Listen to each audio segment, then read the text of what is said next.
آخرت کو دنیا پر مقدم کر دونوں میں فائدہ حاصل کرے گا، اور جب تو نے دنیا کو آخرت پر مقدم کیا تو دونوں میں نقصان اٹھائے گا۔ آزمائش ایک شرط ہے جس سے بندگان حق نوازے جاتے ہیں۔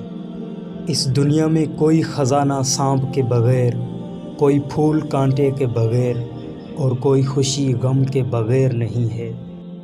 اس گنے کی شکر مٹھاس نہیں رکھتی جس کے پیچھے تلخ تقاضا ہو۔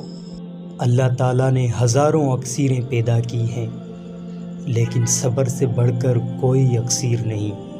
انسان پر اگر عقل غالب ہو تو وہ فرشتوں سے بھی بڑھ جاتا ہے، اگر شہوت غالب ہو تو چوپائیوں سے بھی نیچے گر جاتا ہے۔ انسان کے پاس ایک ایسی قوت بھی ہے جو مستقبل میں جھانک سکتی ہے۔ یہ اس وقت بیدار ہوتی ہے جب ہوا سے خمسہ سو رہے ہوں اور دماغ مشاہدات کی مداخلت سے آزاد ہو۔ اپنے کانوں کو فحش کلام سننے سے بچاؤ جیسے زبان کو فحش سے بچاتے ہو، اس لیے کہ سننے والا بھی کہنے والے کا شریک جرم ہے۔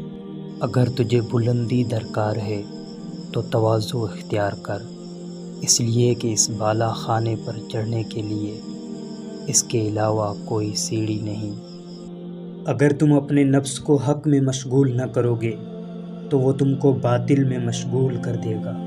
اگر تو خدا پر توکل رکھتا ہے تو کام بھی کر، اس کے بعد خدا پر بھروسہ بھی